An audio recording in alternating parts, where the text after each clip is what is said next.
Aqui hoje, celebrando um feito histórico para o modo ferroviário.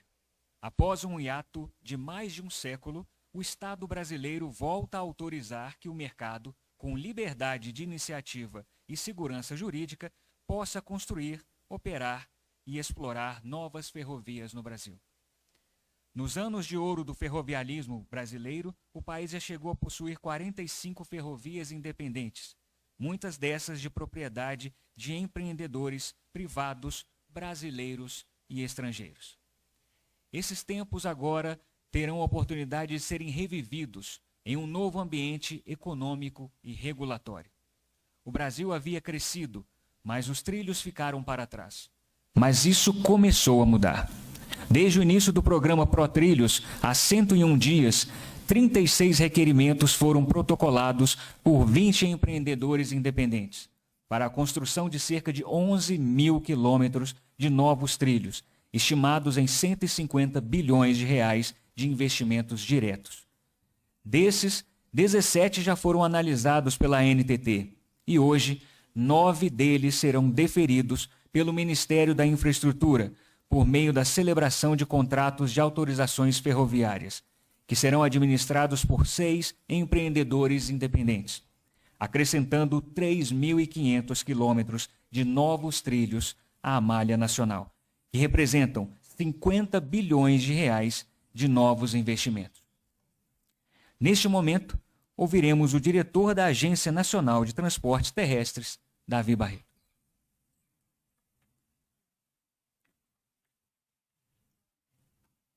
Boa tarde a todos. Cumprimentar o ministro Tarcísio, o ministro Gilson, o secretário Marcelo Sampaio e Marcelo da Costa, em nome dos integrantes da mesa, cumprimentar todos os presentes. É uma imensa satisfação estar aqui hoje representando a ANTT em mais um dia, em mais uma etapa, ministro, dessa revolução ferroviária que o país vem passando.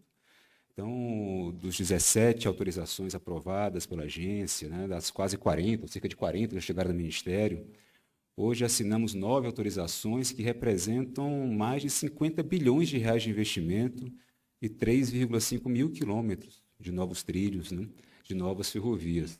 Para se ter ideia da dimensão do que estamos falando, né, os investimentos de hoje são quase o dobro de tudo aquilo que foi pactuado com as 2 novas concessões da Norte-Sul e da FIOL e com as 3 prorrogações antecipadas da Vale e da Rumo Malha Paulista, Vitória Minas e Carajás. Ou seja, a dimensão é impressionante, né, do que está se conseguindo fazer no setor ferroviário brasileiro. E isso é fruto, primeiro, acho que da pujança do nosso setor produtivo, especial do agronegócio, dos investidores do setor ferroviário, que acredita na política pública em andamento, que acredita no potencial do país e nas mudanças regulatórias em curso, ou seja, na revolução regulatória que também está sendo feita pelo poder público com apoio da sociedade. Então, desde mudanças legislativas, as mudanças dos contratos de concessão que foram alterados de forma de forma muito impactante, e também pelas mudanças na microrregulação das agências, né? Então, as agências reguladoras têm um norte muito claro de sair de um modelo regulatório burocrático, centralizador, para um modelo regulatório que privilegia a livre iniciativa, que privilegia a redução de custos, que privilegia a eficiência e a regulação por resultados. Enfim, é uma soma de um esforço conjunto de toda a sociedade que vem gerando frutos, como a gente consegue ver no dia de hoje. Então, é uma satisfação imensa poder testemunhar e participar desse processo, e por isso, ministro, só tenho a agradecer, em nome da agência, o poder estar aqui hoje, né, nesse dia, e, ao mesmo tempo, parabenizar e agradecer especialmente aos empreendedores, né, aos novos autorizatários, aos futuros regulados pela agência, que acreditaram nesse projeto, que acreditam no país e que, com certeza, muito vão contribuir para o nosso futuro. Muito obrigado.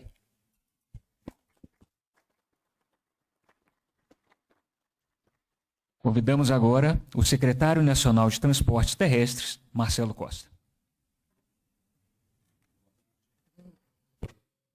Boa tarde a todos. Gostaria de cumprimentar o ministro Tarcísio, o ministro Gilson, da Agência Nacional de Transportes Terrestres, que compõe a mesa. Gostaria de cumprimentar o senador Esperidião Amin, o deputado Zé Vitor, que representam os diversos parlamentares que compõem hoje aqui esse evento, que participam com seu apoio e tanto dignificam o evento que nós temos à frente. O governador Paulo Câmara, que também representa os demais 10, né, além dele, os demais 10 governadores que têm, nessa primeira entrega, que são atendidos por ferrovias, por esses 3.500 quilômetros de ferrovias que nós estamos autorizando, né, que estamos dando esse primeiro passo agora. Estamos num evento muito significativo e que eu gosto de falar que é a ponta do iceberg. O que a gente está vendo hoje, das 9 entregas, das 9 autorizações que a gente assina nesse momento, de um total, e aí eu vou atualizar, e esses números mudam, e quando a gente acabar a solenidade talvez já tenham mudado novamente, nós já recebemos 47 pedidos de requerimento.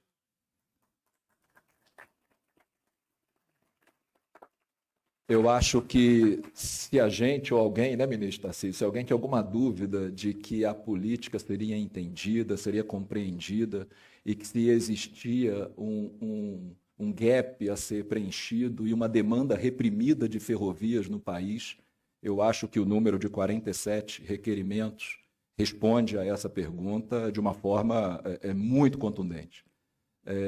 Eu não tenho a conta de quanto representa os 47, porque a gente não está conseguindo fazer essa conta. Todo dia muda. Como o Alan falou, dos 36 que a gente tem na soma anterior, 150 bilhões de investimentos.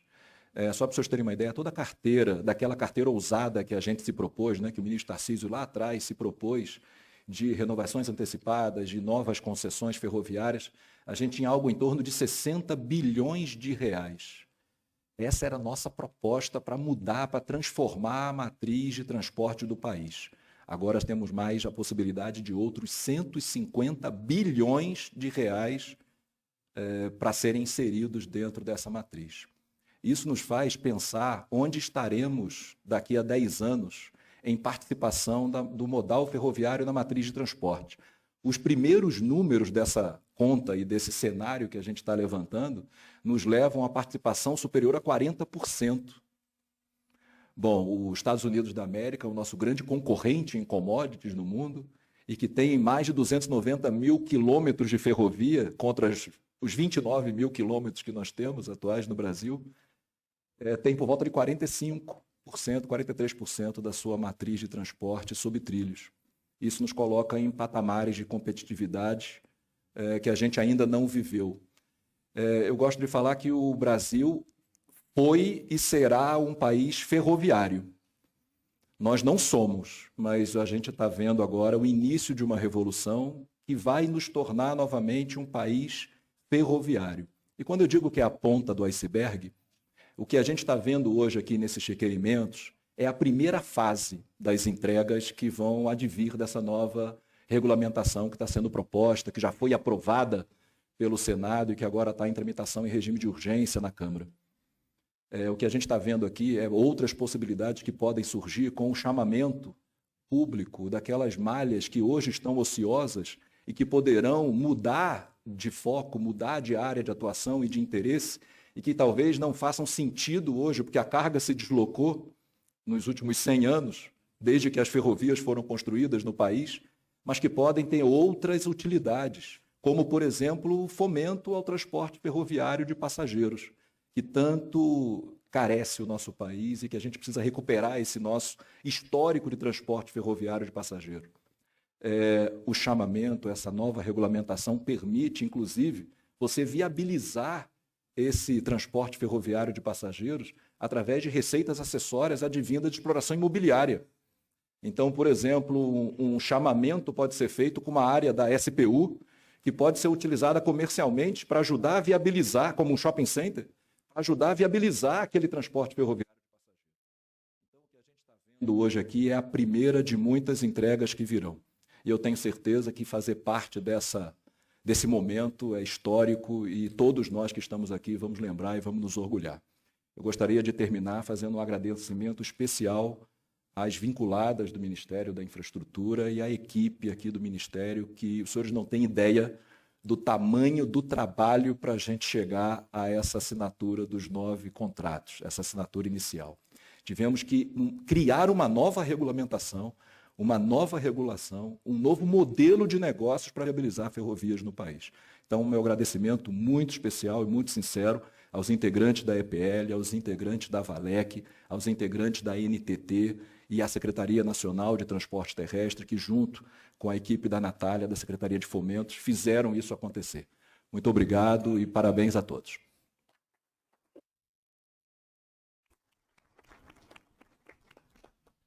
Convidamos para o uso da palavra o secretário executivo do Ministério da Infraestrutura, Marcelo Sampaio. Boa tarde a todos. Que dia de festa. A gente tem trabalhado muito nesses últimos anos para chegar nesse dia, que é um dia que nós efetivamente vamos assinar esses contratos de autorização. Então, sob o comando e a liderança do nosso ministro Tarcísio, com certeza o governo do presidente Jair Bolsonaro deixa um legado histórico no setor de transporte, no setor de infraestrutura e especialmente no setor ferroviário. Um setor que nós temos trabalhado em 3 grandes frentes. O ministro nos deu a orientação de passar o maior número possível de ativos do setor público para o setor privado, e isso tem sido feito. No setor ferroviário, na primeira frente, fizemos, então, a concessão da Ferrovia Norte-Sul, já em 2019. Depois, a concessão da Ferrovia Integração Oeste-Leste, a FIO1, no estado da Bahia. Seguimos também na segunda frente do trabalho com a renovação antecipada dos contratos já existentes de concessão ferroviário. Isso foi feito na Vitória Minas, na Ferrovia de Carajás e também na Malha Paulista. E vamos seguir em frente com a MRS e também com a VLI ali na FCA.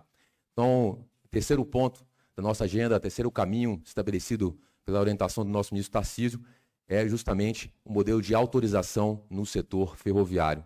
Já existente no setor portuário, já existente no setor aéreo e agora, novamente, no setor ferroviário, a possibilidade do empreendedorismo do setor privado. E que grande notícia esse número espantoso de requerimentos de autorização que nós estamos em frente deles. Então, os 47 pedidos, são mais de 150 bilhões de investimentos que serão feitos na nossa malha ferroviária, e essa revolução ela é feita por pessoas.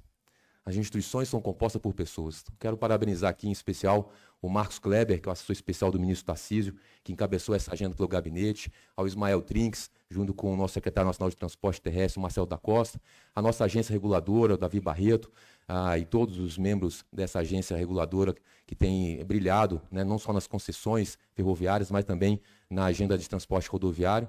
E parabenizar o ministro Tarcísio pela dedicação, pelo empenho e pela referência que é para todos nós aqui no Ministério da Infraestrutura. Então, hoje é um dia de festa e também não poderia deixar de cumprimentar o Congresso Nacional, tanto a Câmara dos Deputados e o Senado Federal, pelo apoio irrestrito a medidas como essa que trazem um impulso enorme para o setor de infraestrutura.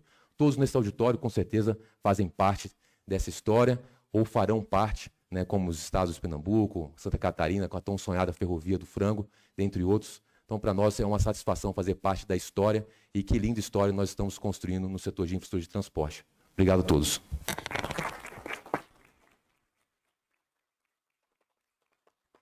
Para fazer uso da palavra, Convidamos o ministro de Estado do Turismo, Gilson Machado.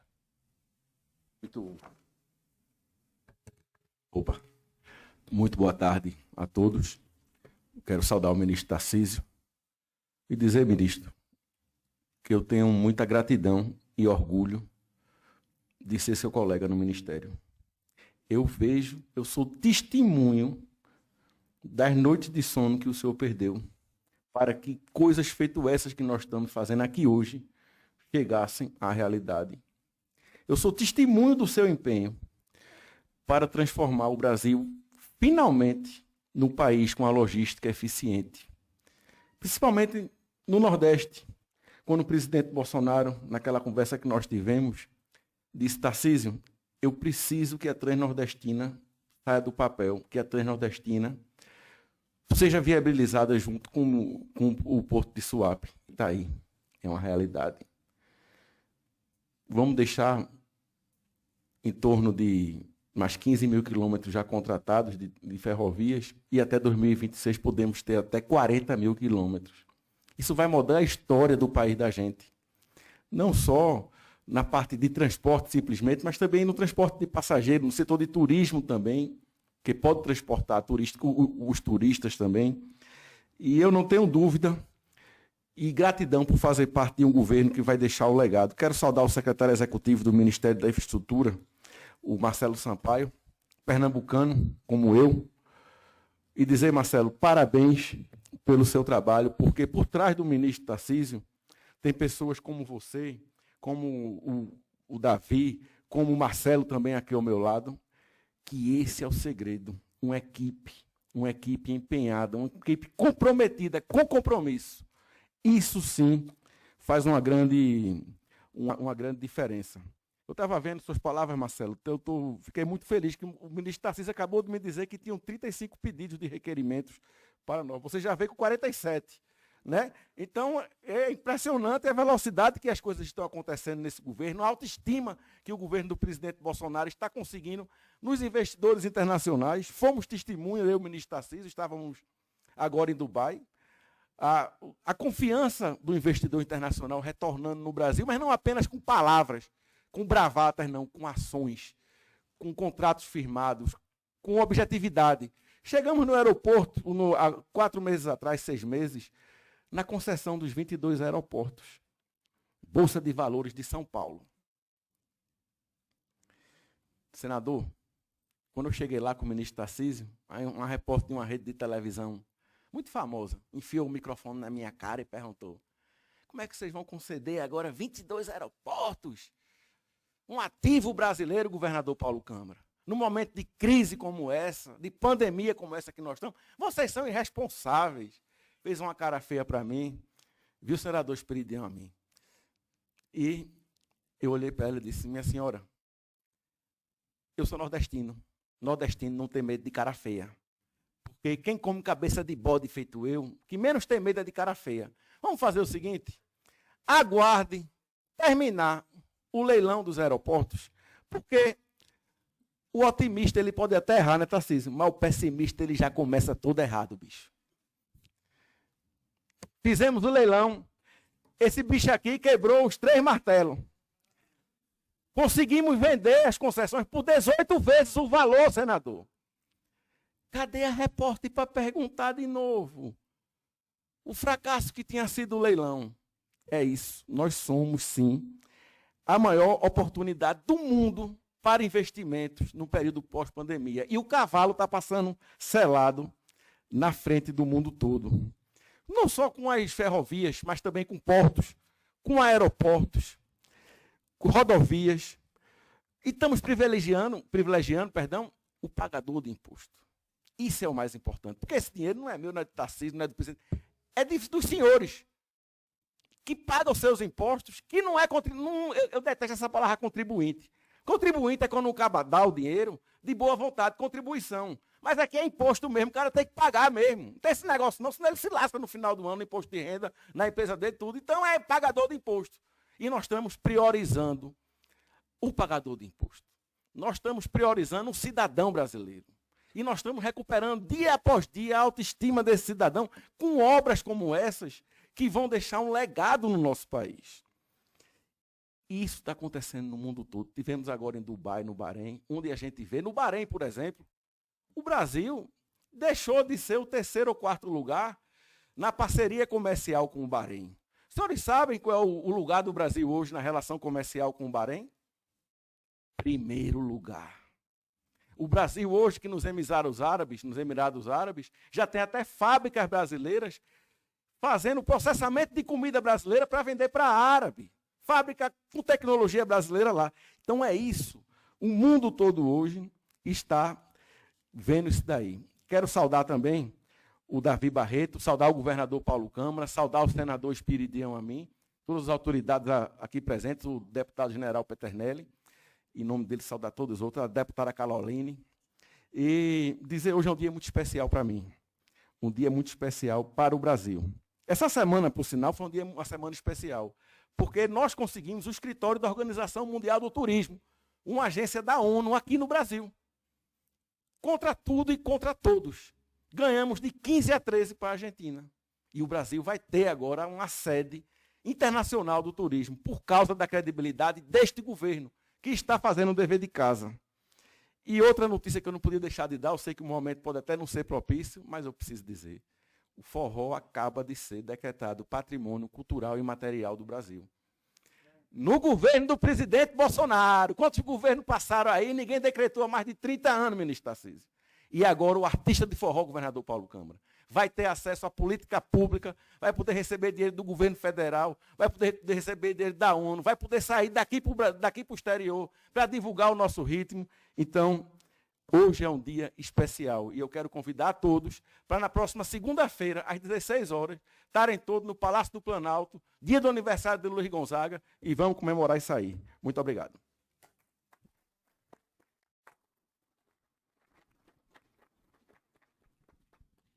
Neste momento, convidamos a todos para assistir o vídeo institucional do programa ProTrilhos. O brasileiro não precisa mais falar sobre as ferrovias como uma lembrança. Um Brasil ligado por trilhos não será mais um desejo distante, uma saudade. Sabe por quê? Porque estamos vivendo uma revolução ferroviária. Uma verdadeira marca que vai ficar gravada na história e que vai levar o Brasil a ser gigante em logística e eficiência. Em menos de 3 anos, o governo federal já garantiu mais de 31 bilhões em investimentos privados, contratados para fazer acontecer a transformação que estamos vendo nos trilhos do Brasil. Retomamos as obras da Transnordestina, iniciamos a construção da FICO, a Ferrovia de Integração do Centro-Oeste, fizemos o primeiro leilão da FIOL, da Ferrovia Norte-Sul e antecipamos as renovações da Malha Paulista, Vitória Minas, Carajás e iniciamos a implementação do primeiro Centro de Excelência Ferroviária da América Latina. Olha, é coisa, viu? E hoje daremos mais um passo. As autorizações ferroviárias passam a ser realidade no Brasil.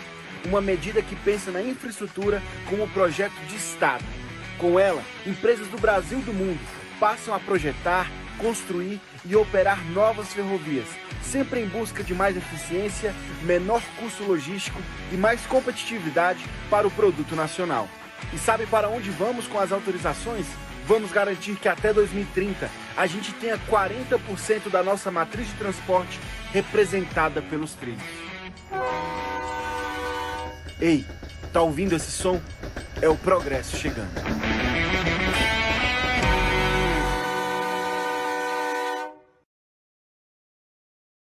Estado. Com ela.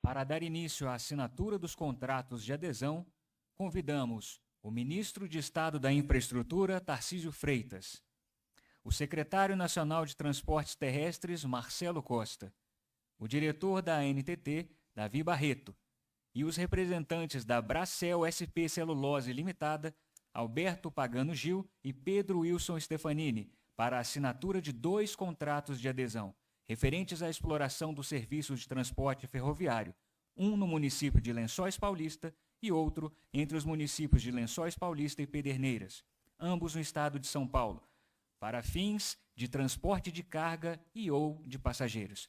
Serão mais de 240 milhões de reais em investimentos em 23,8 quilômetros de extensão.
Faremos agora o registro fotográfico.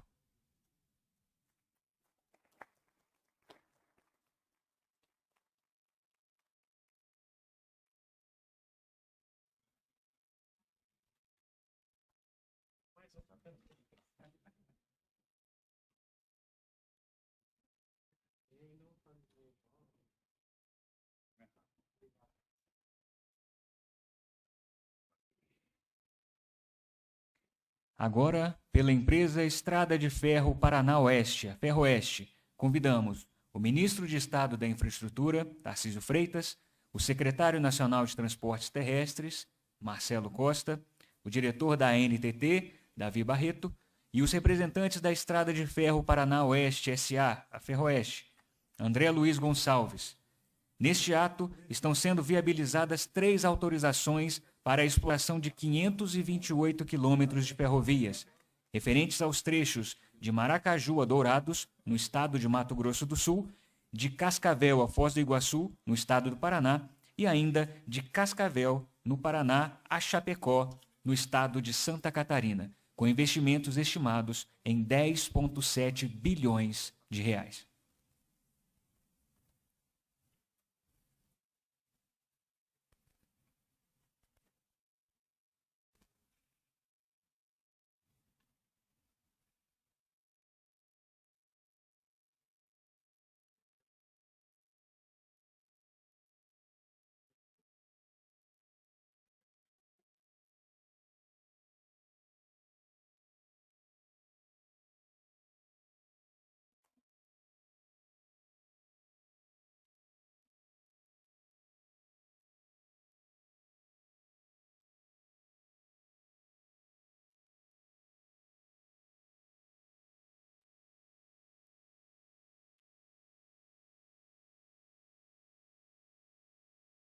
Faremos agora o registro fotográfico.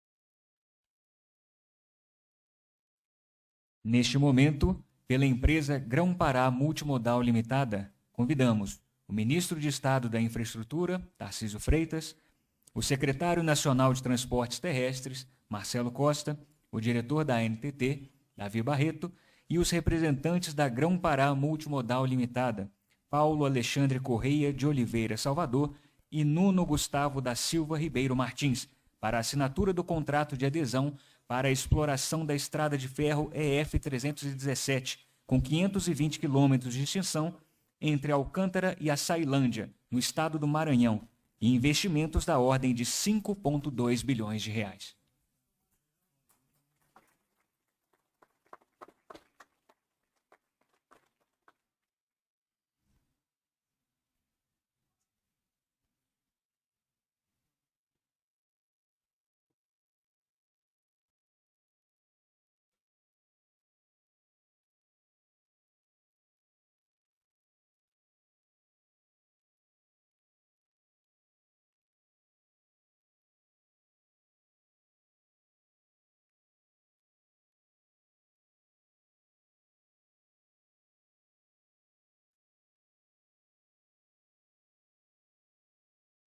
Faremos o registro fotográfico.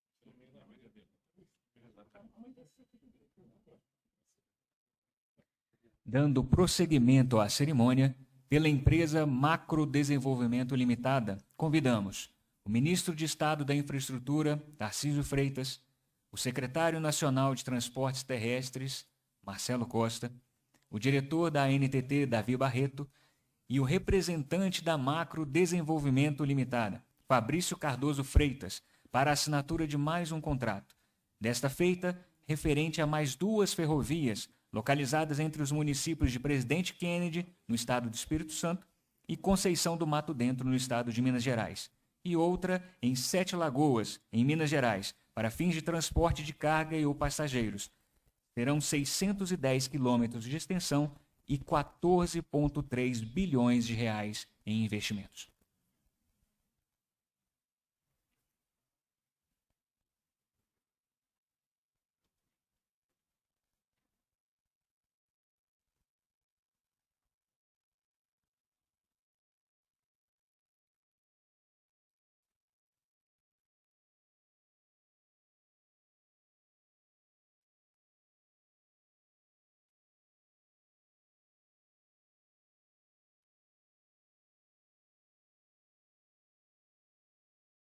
Faremos o registro fotográfico.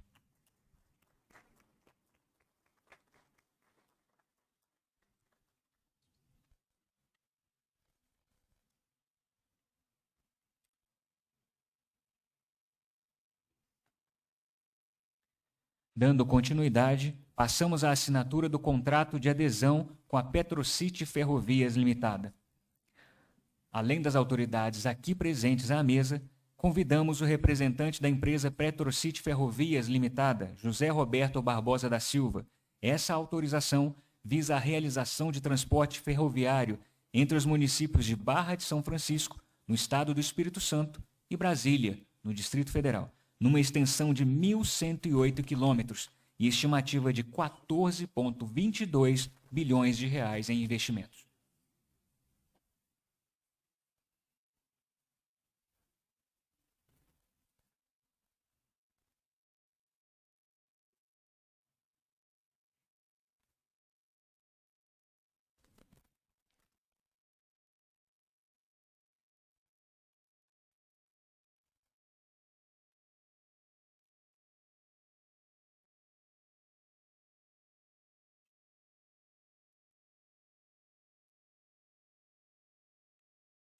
Faremos então um registro fotográfico.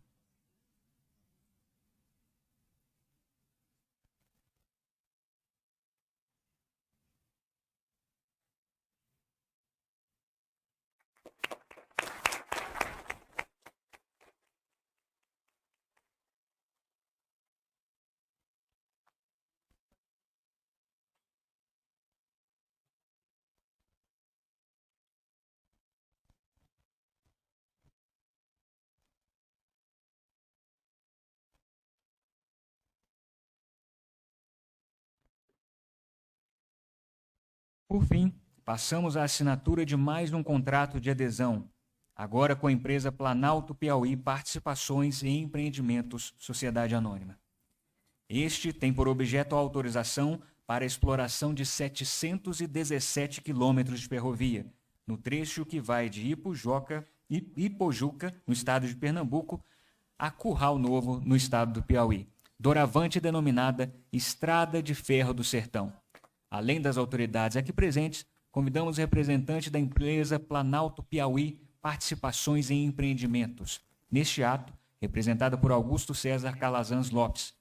Os investimentos para o mencionado trecho são da ordem de 5,7 bilhões de reais.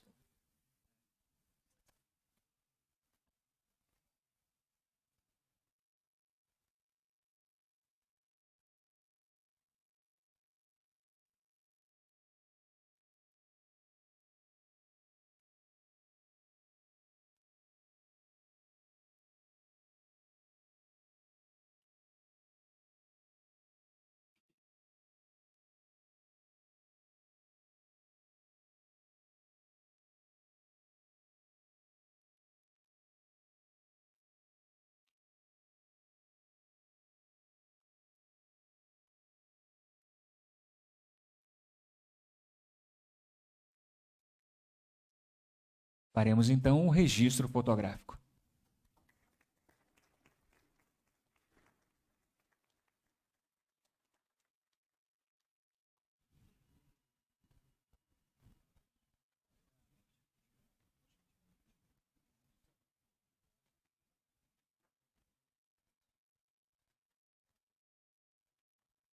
Encerradas as sessões de assinatura, convidamos as autoridades a tomar assento à mesa.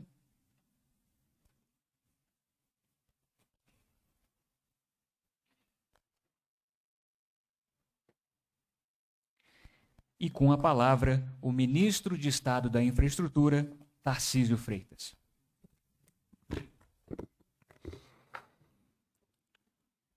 Meu caro ministro Gilson, meu colega de ministério, ministro do Estado do Turismo, meu caro governador Paulo Câmara, que nos abrilhanta aí com a sua presença. Queria cumprimentar também todos os parlamentares presentes, e vou fazer isso na figura do deputado Zé Vitor, que é o relator do nosso projeto de autorização ferroviária na Câmara dos Deputados. Então, sendo-se todos cumprimentados, queria cumprimentar todos aqueles representantes de empresas que, ora, tiveram seus contratos de adesão assinados, senhoras e senhores. É uma alegria estar dando esse passo, né? Um passo, de fato, muito importante. Alguém disse uma vez que, não sabendo que era impossível, foi lá e fez, né? O presidente Bolsonaro nos passou uma determinação antes mesmo do início do governo, ainda na transição. Olha, é importante reequilibrar a matriz de transportes. Eu queria ter uma matriz de transporte mais equilibrada e uma participação maior do modo ferroviário nessa matriz. Eu queria ter uma matriz mais eficiente, mais barata. E as equipes do Ministério da Infraestrutura começaram a se debruçar sobre esse tema.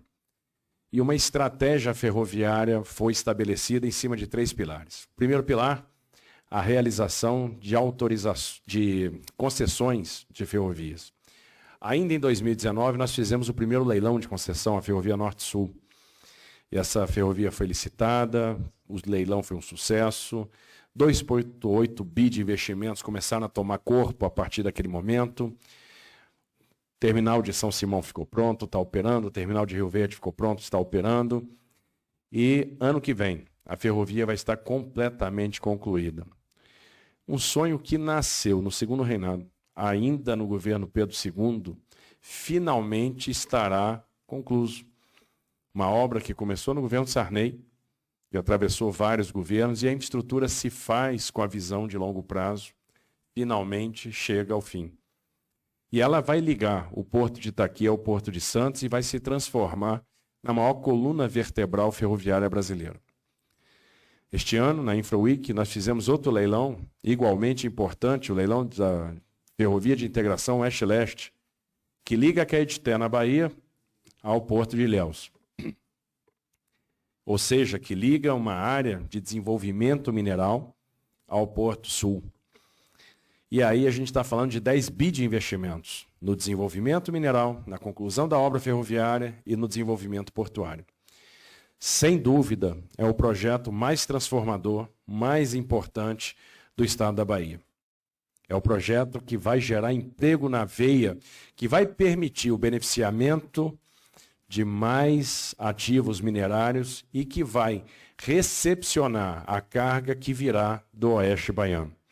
Não por acaso, a gente iniciou, deu o pontapé para a pavimentação da BR-030, né, de Cocos para Carinhanha, porque depois de Carinhanha a gente tem uma rodovia pavimentada até Caetité. Ou seja, a gente vai ligar o Oeste a esta ferrovia. E não para por aí, as obras continuam em andamento. O segundo pilar da estratégia é nas renovações antecipadas dos contratos de concessão. Então, concessões que foram feitas na década de 90 que não tinham servidões de investimento. Era necessário aproveitar uma oportunidade.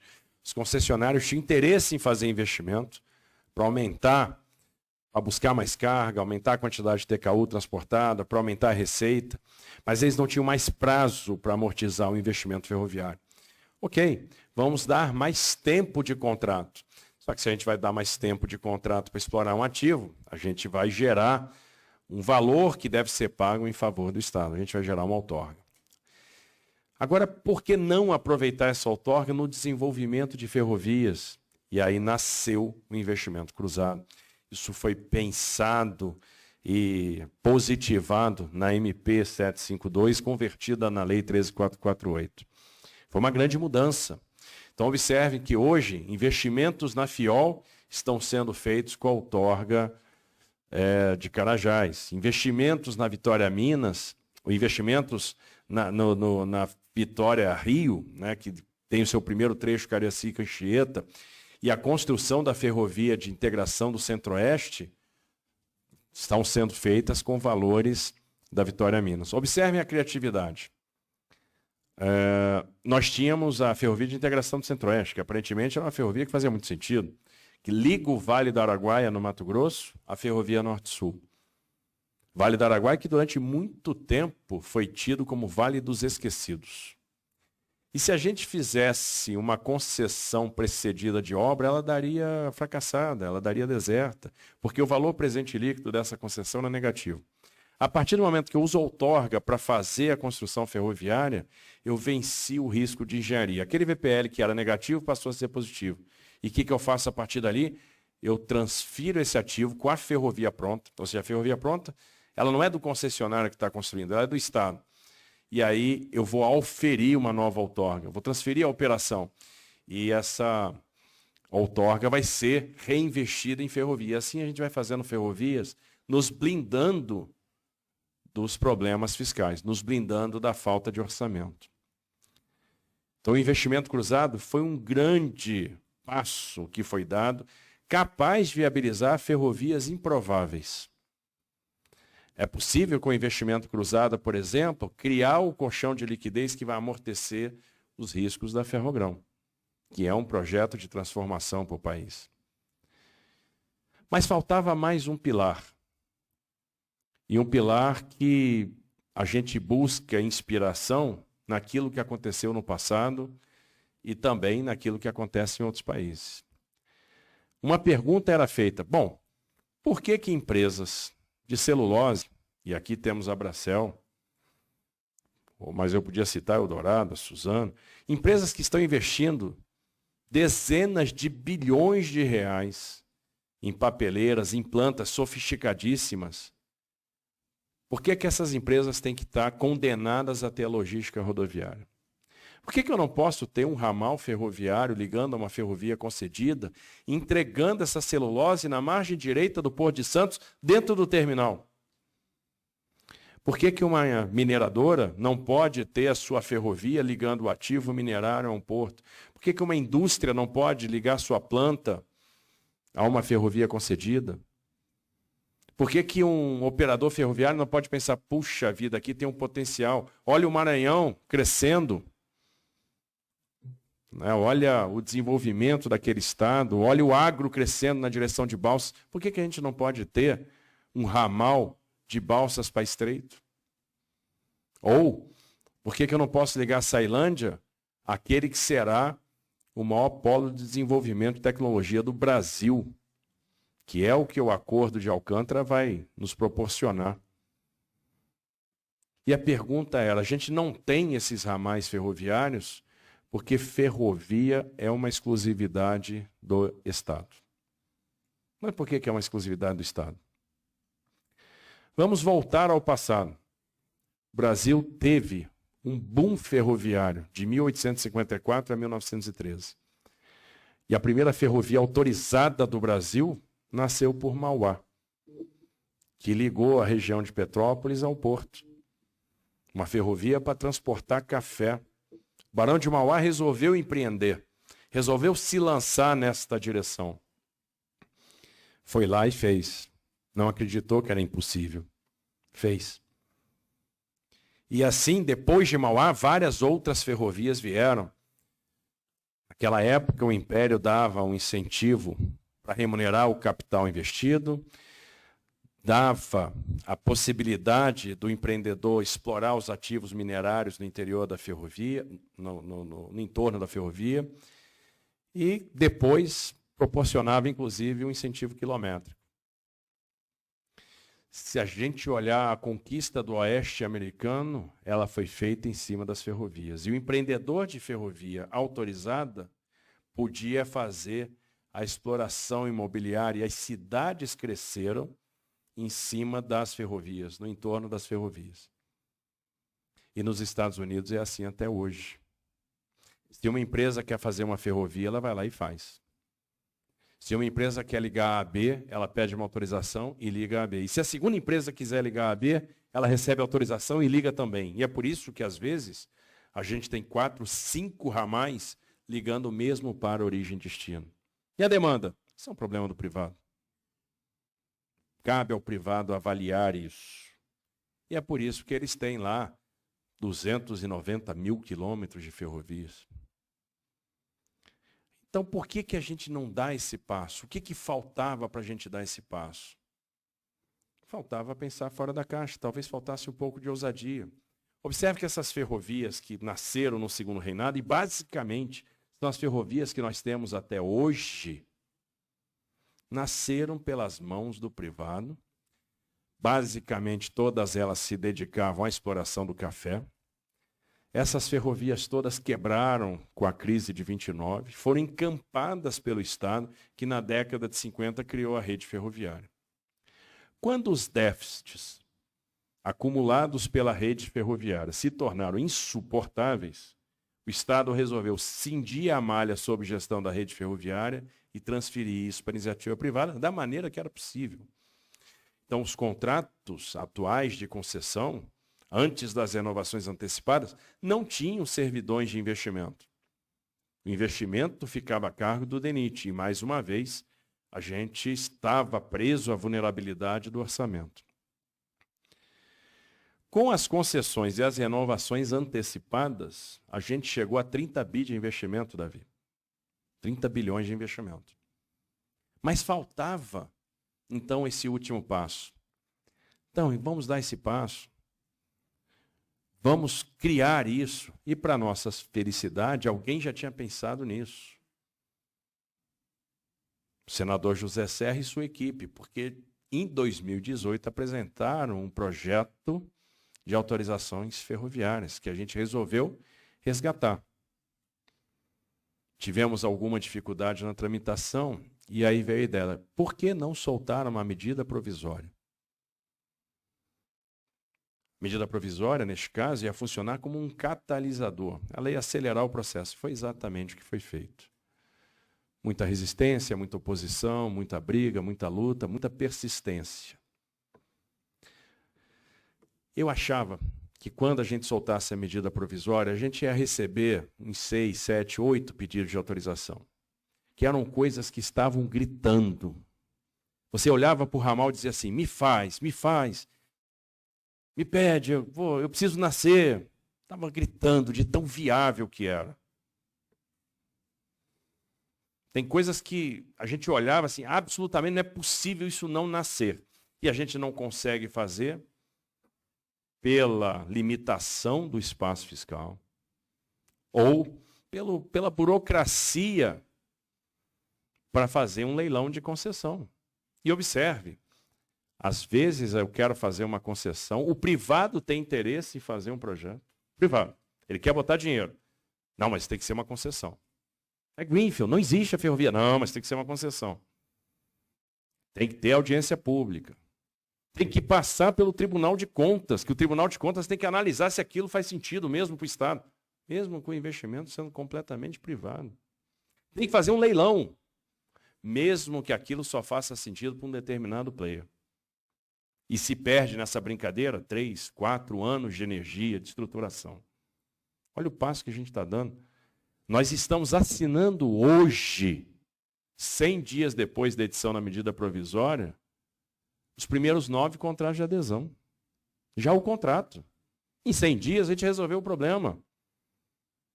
Agora, meus caros empreendedores, vão em paz e que o Senhor os acompanhe. Agora é licenciar, fazer projeto de engenharia e botar a obra para rodar. Em 100 dias. Olha o tamanho da burocracia que a gente removeu. E eu realmente achava que a gente ia ter 6, 7 pedidos de autorização. E eu vim hoje para essa audiência achando que a gente tinha recebido 40 pedidos. E já são 47. Como a gente se desatualiza rapidamente.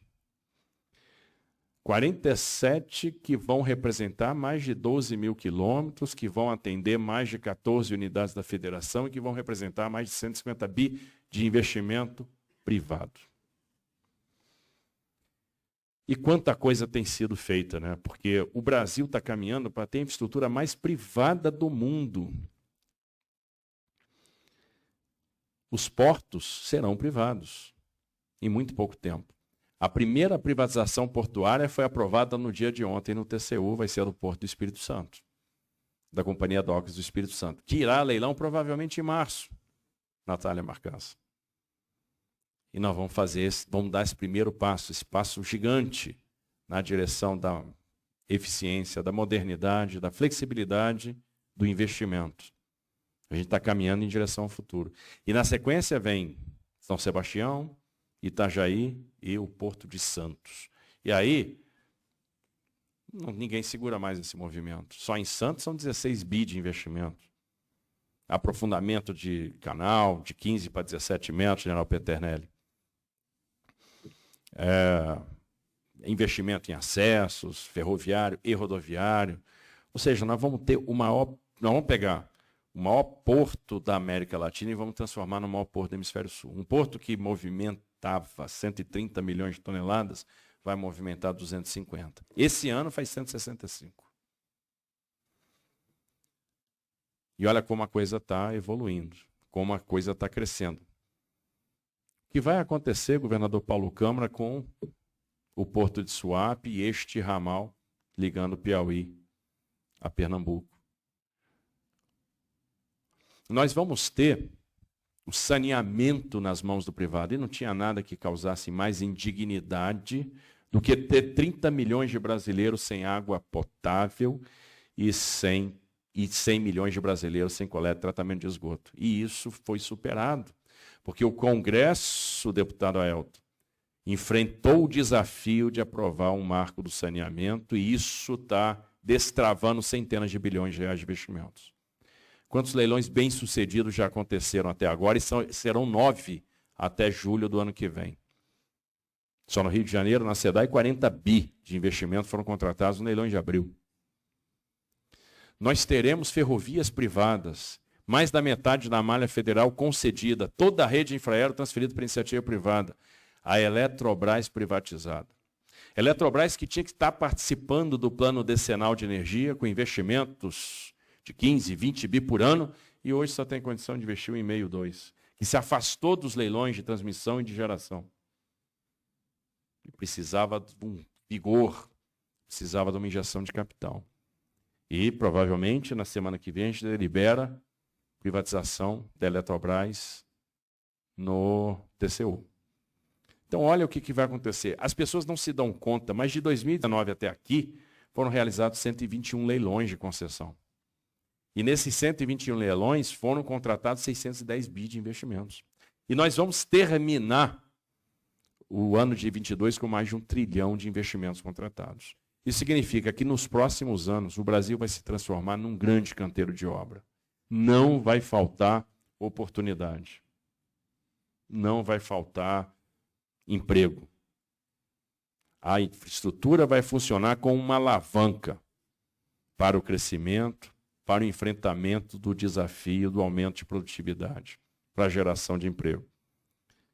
Então, o que está acontecendo neste setor no Brasil é uma revolução. E nós vamos ter uma infraestrutura completamente diferente, muito mais eficiente. E as ferrovias, meu caro deputado João Leite, entusiasta das ferrovias, lutador das ferrovias na Assembleia Legislativa de Minas, que agarrou isso mais forte do que agarrava as bolas quando era goleiro do Atlético Mineiro. Aliás, deve estar feliz pra caramba. Parabéns, mereceram. E eu falo isso com toda a dor no coração de um flamenguista. Aliás, eu só tive dor nesse final de ano. Dói perder uma Libertadores. Dói muito. Mas o que está acontecendo é sensacional. Então, me cabe, neste momento, fazer os agradecimentos. Agradecer ao Congresso Nacional, que soube entender o problema, a urgência, que permitiu que a medida provisória prosperasse, que votou o projeto de autorizações no Senado Federal e que agora se prepara para votar, meu caro deputado Zé Vitor, que aceitou esse grande desafio na semana que vem. Esse projeto é transformador. Não existe projeto nenhum na área de infraestrutura, de transportes, mais transformador do que esse. Isso aqui vai fazer a diferença nos próximos anos. Um novo capítulo da história ferroviária está sendo escrita com esse projeto. Parabéns, Marcos Félix, Dom Quixote das ferrovias aqui, que lutou contra moinhos de vento e enfrentou gigantes e todos os desafios, não desistiu, persistiu. Parabéns, Fernando Paes e toda a NTF pelo apoio que sempre nos deram, e a iniciativa privada sempre caminhou junto conosco. Parabéns, Marcelo da Costa, e a todos os integrantes da Secretaria Nacional de Transporte Terrestre, em especial aqueles integrantes da Diretoria de Transportes Ferroviários, da DTFER, aqui representados pelo Ismael, pelo grande trabalho. Parabéns, Natália Marcassa, que é grande responsável por essa transferência maciça de ativos para iniciativa privada, conduz todos os nossos leilões de concessão. Parabéns, Davi Barreto, diretor da Agência Nacional de Transporte Terrestre, pela revolução ferroviária que a agência vem conduzindo. Parabéns, governador Paulo Câmara, e foram muitas conversas sobre isso. Parabéns, Gilson Machado. Meu caro Gilson, eu perdi as contas desde 2019, quantas conversas sobre Transnordestino. E, finalmente, isso está chegando ao fim. Né? Nós vamos ter o nosso ramal lá para Suape. E muitas melhorias virão para o Porto. Parabéns a todas as empresas que apresentaram requerimentos e que se propuseram a participar desse novo capítulo da história. Resolveram tomar o risco de engenharia, fazer a diferença e impulsionar a logística pelas suas próprias pernas. Resolveram acreditar na condução desse grande projeto e, com certeza, vão empreender, vão vencer, vão reduzir seus custos. Eu fico imaginando essa ligação, por exemplo, né, de Lençóis Paulistas para Pederneiras e depois isso entrando pela ferrovia, pela Malha Paulista, até chegar lá dentro do terminal do STS 14A, né, e tudo, aqueles, né, vagões lonados, né, com a celulose lá dentro, e essa operação super automatizada até embarcar nos navios e daí seguir para a Ásia e para todos os destinos. Então, é bacana ver a logística funcionando. Aquela história, aquele capítulo da história de um país que era eficiente da porteira para dentro e não eficiente da porteira para fora, está ficando para trás. Vai ser cada vez mais coisa do passado. Muito pouca gente sabe, mas ano passado a gente conseguiu tirar grãos do Centro-Oeste, do Mato Grosso, e levar para a Ásia a preços mais baixos do que o produtor americano, do que o produtor de Illinois ou de Minnesota. Isso nunca tinha acontecido na nossa história. Então, a gente está ficando cada vez mais eficiente. E o ranking do World Economic Forum já está detectando o avanço que nós estamos fazendo na área de infraestrutura. Mas a gente não está satisfeito, porque o nosso objetivo é ser líder em infraestrutura na América Latina. E não pode ser diferente. O Brasil tem que exercer esse papel de liderança e nós vamos perseguir isso incessantemente. Então, de fato, nós estamos experimentando, estamos vivendo uma transformação. Uma transformação que vem pelas mãos do presidente Bolsonaro, que confiou a um time de técnicos a condução desse trabalho na infraestrutura, que nos deu liberdade, que nos deu incentivo. E nós tivemos adesão do parlamento, que tem sido um parceiro de primeira ordem, e do mercado. E a gente não faria absolutamente nada se o mercado não tivesse atendido ao chamado e se não tivesse vindo conosco. Então, meus agradecimentos sinceros a todos vocês que estão fazendo a diferença. A diferença não está vindo do Ministério da Infraestrutura, a diferença está vindo desse conjunto de pessoas, desses vários pilares, está vindo da união dos setores, está vindo do relacionamento com estados, com o parlamento, com o mercado. E é isso que vai fazer a gente ter uma infraestrutura completamente diferente daqui a alguns anos. Muito sucesso nos empreendimentos que começam no dia de hoje. Sejam muito felizes.